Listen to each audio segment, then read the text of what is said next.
mbokk yi ñu ngi leen di nuyu di leen jaajëfal ci ànd beeg safoo beeg rajo Touba Fall FM 105.5 rajo ñëpp fii kulli laylin wa nahaarin di jaajëfal internet di ñuy seetaan ak di ñu déglu ci Mourad TV ci YouTube bi di leen ñaan ngeen gën a abonné di like ak di partager vidéo yi del si war na nag yéen ci seen woppo bi di bis ni tey ngeen koy ànd bët bu yàlla sàkk diirub koor gi di ci ànd ak Abba Bousso Imam Yali.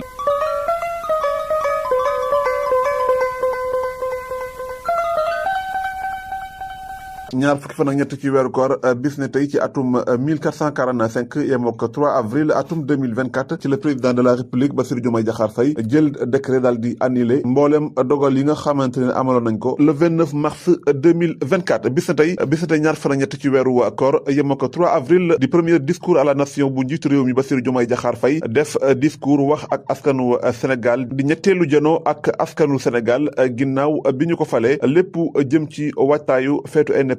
4 avril bis na tey ñaar fan ak ñett ci weeru koor yemoo ko ñetti fan ci weeru avril atum 2024 amoon na benn séisme bu amoon ca fa nga xam ne moom mooy Taïwan loolu nag indi woon na njombe lu bari ci réew ma wax nañ ne njombe yooyu sax bokk na ci juróom-ñaari doomi aadama yoo xam ne faatu nañ ci ak lu ëpp juróom-ñaar téeméeri doomi aadama yoo xam ne am nañ ci ay blessé ñu ne lu mel noonu nag gëj na fa ci diirub ñaar fukki at ak juróom ñaar fan ak ñett ci weeru koor bis na tey ci atum juróom-ñeent ci gàddaay gi yemoo ko 631 ci la ñu mabbu xërëm bi nga xam ne ni moom mooy laata bokkoon ci xërëm yi nga xam ne waa Màkka dañ ko daan jaam rawatina mboolem dëkk yi nga xam ne ñoom ñoo waroon Màkka laata bokkoon ci xërëm yi nga xam ne alxuraan tudd na ko bokkoon ci xërëm yi nga xam ne mooy xërëm yi gënoon a mag yu ñu daan jaam foofa ñaar fan ak ñett ci weeru koor bi sa tey ci la saxaabi bi ñu wax Abdullah ibnu Anis dal di ñëw ci yonent bi sallallahu alayhi wa sallam mu bokk ci ahlu sifa mooy ñi nga xam ne dañoo dëkkee woon benn pàcc ci jàkka ji yonent bi sallallahu alayhi wa sallam kon moom bis na tey la ñëwoon ci yonent bi sallallahu alayhi wa sallam bis na tey ñaar fan ak ñett ci weeru koor ci la jullit ñi am victoire ci kaw saasaani yi loolu nekkoon atum fanweer ak benn ci gàddaay gi yemook atum 652 xilaafaka Ousmane ibnu Affan la woon jullit ñi daal di am victoire ci saasaani yi ginnaaw bi ñu reyee seen général bi nga xam ne moom mooy Yazdajerd ibnu Shahriyar moo mujj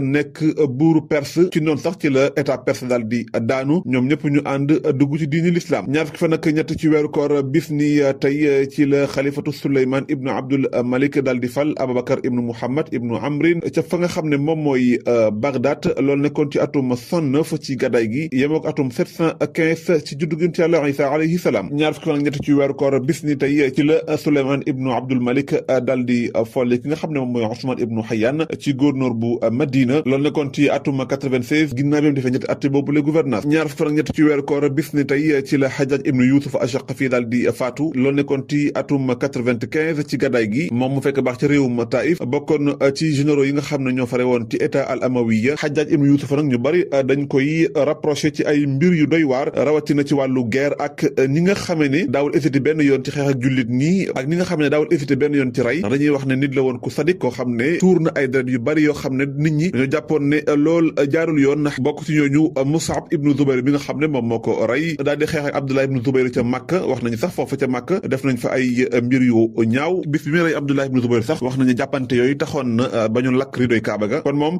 bis na tey la faatu woon ñaar fan ak ñett ci weeru koor bis na tey ñaar fan ak ñett ci weeru koor ci la Ahmad ibnu Tulun daal di dugg Misra nekk fa gouverneur moom mi ngi juddu atum 214 dugg Misra ñaar fan ak ñett ci weeru koor atum 254 mu ngoog mu nekkoon seen woppaw bis na tey ñi ngi leen di jaajëfal bu baax di leen dikk daje ëllëg ak jàmm amuñu seen fay yéen ñi topp bis na tey yàlla fay musal leen ci ay